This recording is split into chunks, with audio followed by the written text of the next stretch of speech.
नमस्कार दोस्तों, जय श्री राम। वंस अगेन का स्वागत है आपके अपने चैनल वास्ट्रो विजय पे। आज हम बात करेंगे कि किस प्रकार आप अपनी कुंडली में बैठे हुए ग्रहों का उच्च वाला फल ले सकते हैं, जबकि आपकी कुंडली में वो ग्रह उच्च का ना बैठा हो। अर्थात आपकी कुंडली में कोई ग्रह कमज़ोर बैठा है या अपनी उच्च राशि पर नहीं बैठा है, अपनी स्व राशि पर नहीं बैठा है, फिर भी आप अपने उस ग्रह से अच्छा फल कैसे पाएंगे, इस पर आज हम बात करेंगे। और इसके उपाय बहुत ही सिंपल आसान होंगे। तो उपायों की अगर हम बात करें तो एक होता है उपाय जो हमारी क्लासिक बुक्स में लिखे गए हैं कि किस ग्रह का दान दें, किस ग्रह के लिए हमें मंत्र जपें, किस ग्रह से संबंधित क्या चीज़ करें।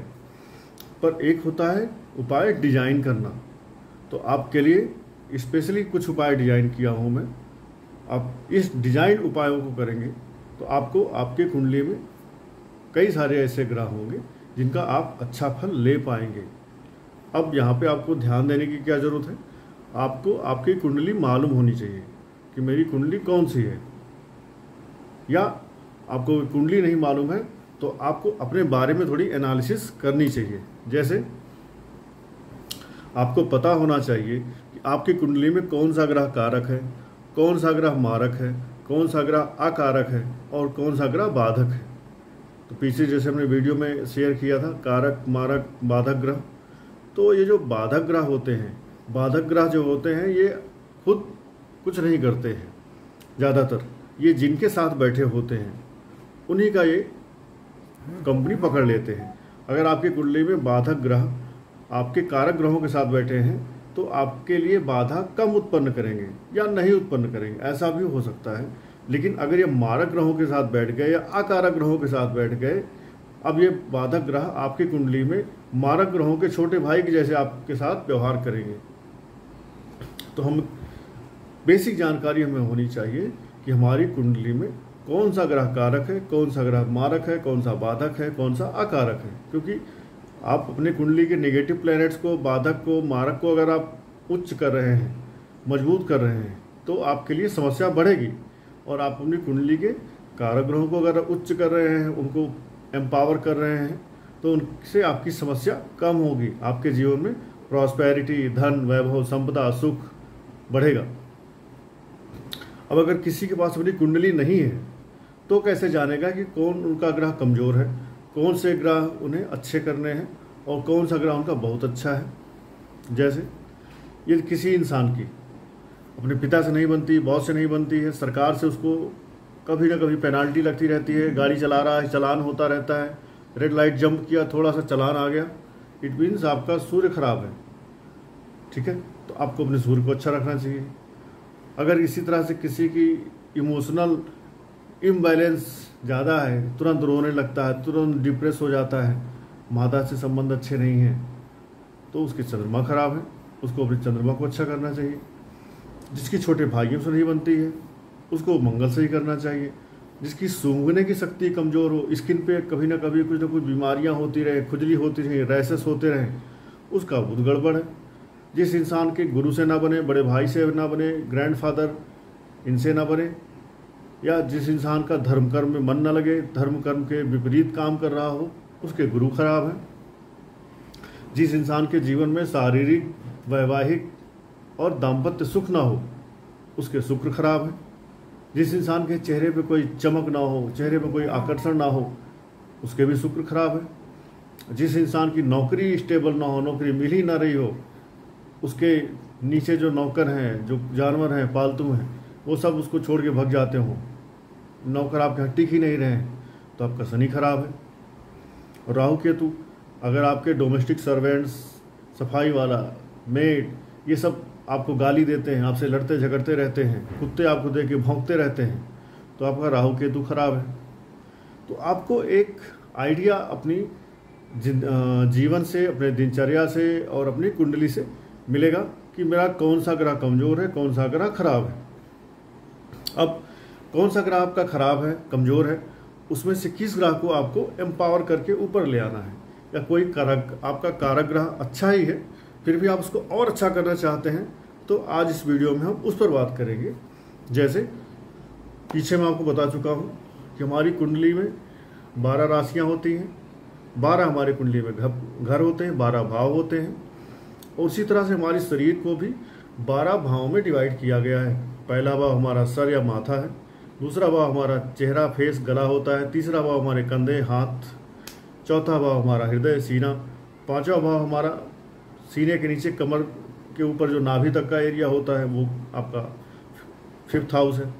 6th हाउस है आपकी कमर, 7th हाउस है आपके सेक्स ऑर्गन, 8th हाउस है आपका एनस गुदाद्वार जहाँ से आप वॉशरूम में जाकर के लैट्रिन करते हैं, स्टूल निकालते हैं।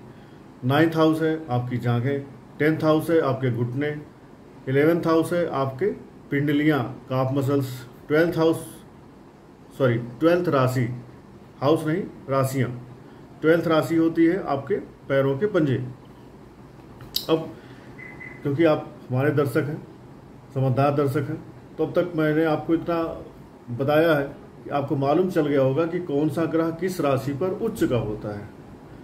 तो आपकी कुंडली में भले ही कोई ग्रह नीच होकर के बैठा है, कमजोर होकर बैठा है, अस्त होकर बैठा है, आप अपने उस प्लैनेट को अपनी शरीर के उस हिस्से पे ले आकर के स्थापित करें। इससे क्या होगा, वो ग्रह आपके लिए उच्च के जैसा फल देना प्रारंभ करेगा।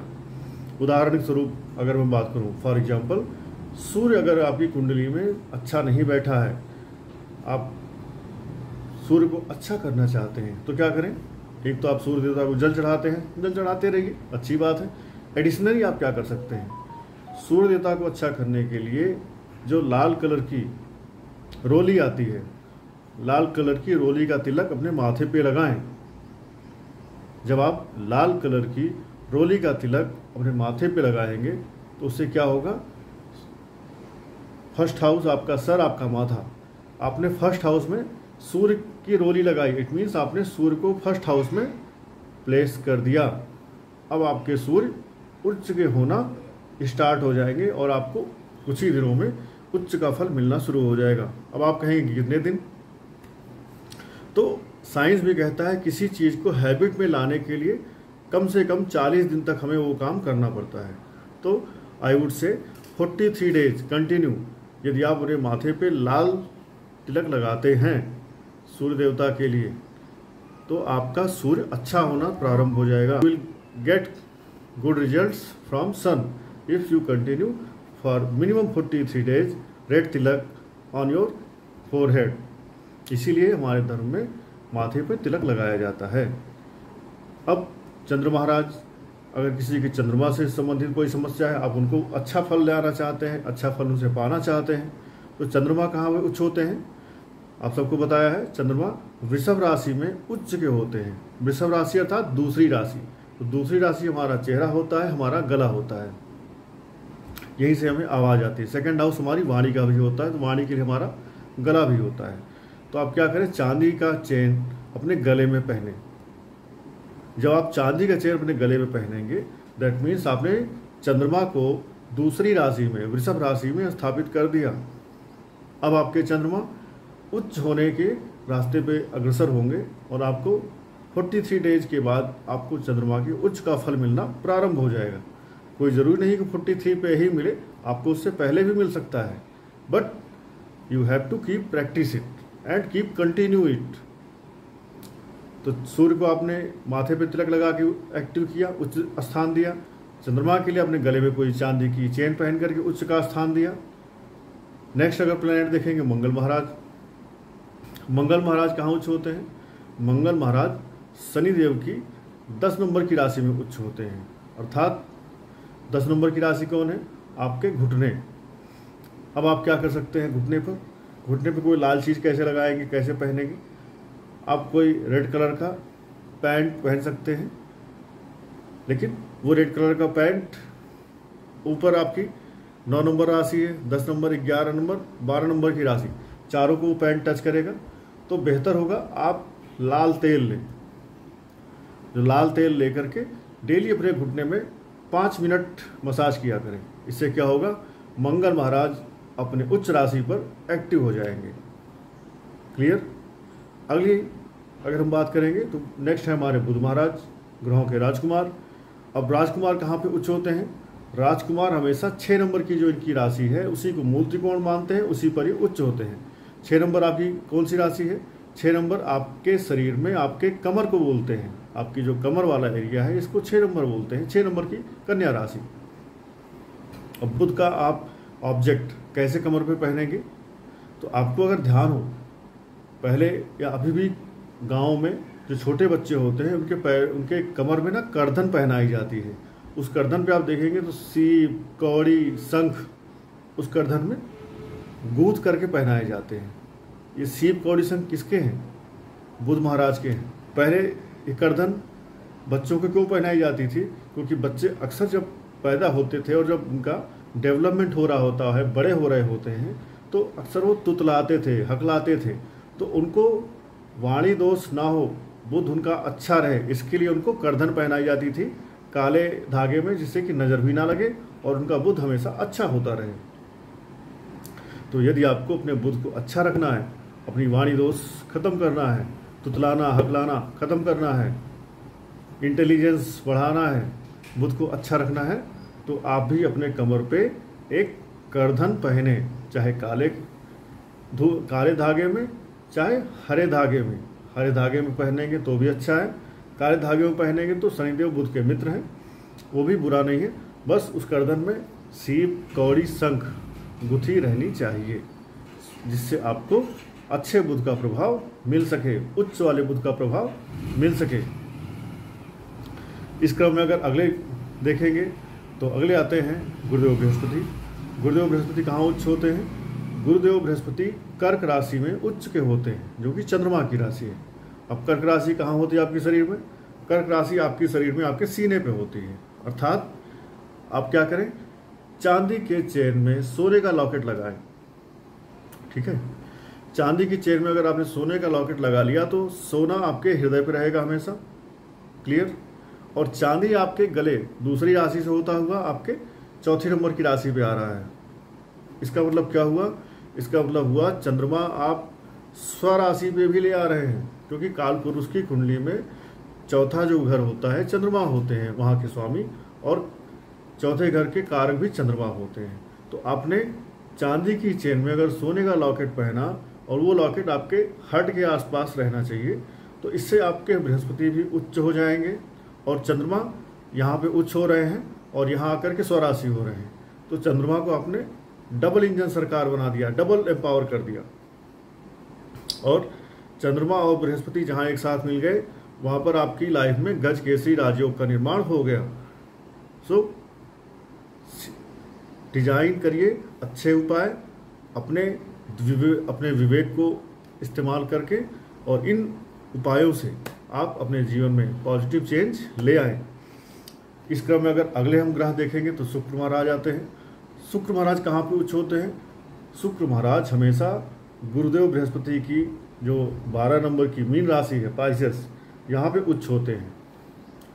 मीन राशि आपके शरीर में कहाँ पे होती है? मीन राशि आपकी शरीर में पैर के पंजे होते हैं। इसीलिए महिलाओं को पैरों में चांदी की पायल, चांदी के बिछुए पहनने की सलाह दी जाती है, जिससे कि आपका बृहस्पति जो है आपके शुक्र को उच्च करके रखे। राइट? सनातन धर्म में हर चीज़ करने का एक लॉजिक है। यही लॉजिक था कि महिलाओं को बिछुए, पायल, या पैरों में बहुत सारे लोग पहले मोटे मोटे चांदी के पहनते थे, उसको गुड़हरा बोलते थे। वो क्यों पहनते थे? जिससे आपका शुक्र उच्च का रहे, आपके जीवन में दाम्पत्य सुख, पारिवारिक सुख परिपूर्ण मिलता रहे। तो महिलाएं तो चांदी की पायल पहनेंगी, बिछुआ पहनेंगी, लेकिन पुरुष हैं आप, तो पुरुष क्या पहनेंगे? पुरुष चांदी तो पहन नहीं सकते पैरों में। अब कुछ महिलाएं हैं जो अपने पैरों में काला धागा पहनती हैं, अर्थात मीन राशि पर 12वें नंबर की राशि पर वो शनि को स्थापित करती हैं। शनिदेव 12वीं नंबर की राशि में अच्छा फल नहीं देते हैं, इसलिए मेरी आप सबसे सलाह है कि आप अपने पैरों में काला धागा ना पहने। अगर आपको पहनना ही है तो सफ़ेद रेशमी धागा वो अपने पैरों में पहने। चांदी अगर पहनने में आपको कोई संकोच है, हिचकिचाहट है तो ठीक है, क्योंकि सफ़ेद रेशमी धागा भी शुक्र का ही हो जाएगा। शनिदेव उच्च होते हैं कहाँ पर? शनिदेव उच्च होते हैं 7 नंबर की राशि पर। 7 नंबर राशि आपके होते हैं सेक्स ऑर्गन। तो आप शनिदेव को उच्च कैसे कर सकते हैं? शनिदेव मांगते हैं आपसे साफ सफाई, साफ सुथरा, क्लीन। जितना आप रहेंगे उतना ही आपके शनिदेव अच्छे रहेंगे। जितना आप वेल मेंटेन रहेंगे, नियम के पाबंद रहेंगे, साफ सफाई के साथ रहेंगे, उतना शनिदेव अच्छे रहेंगे। तो अपने सेक्स ऑर्गन्स को हमेशा साफ सुथरा रखें, क्लीन रखें। नहीं तो जब वहाँ पे गंदगी होती है तो इन्फेक्शन भी हो जाता है। वो बिगड़ा हुआ खराब शनि है। आप साफ सुथरा रखेंगे तो अच्छा शनि रहेगा। तो इसी तरह से आप अपनी कुंडली में अन्य ग्रहों को या जिन ग्रहों की आपकी ज़रूरत है, आप उन्हें उच्च का स्थान दे सकते हैं। उच्च का स्थान देने के साथ साथ आप उनसे अच्छा फल पा सकते हैं। I hope I am clear to you now. और ये वीडियो यहीं पर समाप्त करते हैं। आप सब इसको अप्लाई करें और अपना जैसा फीडबैक हो आप हमें शेयर करें। धन्यवाद। जय श्री राम।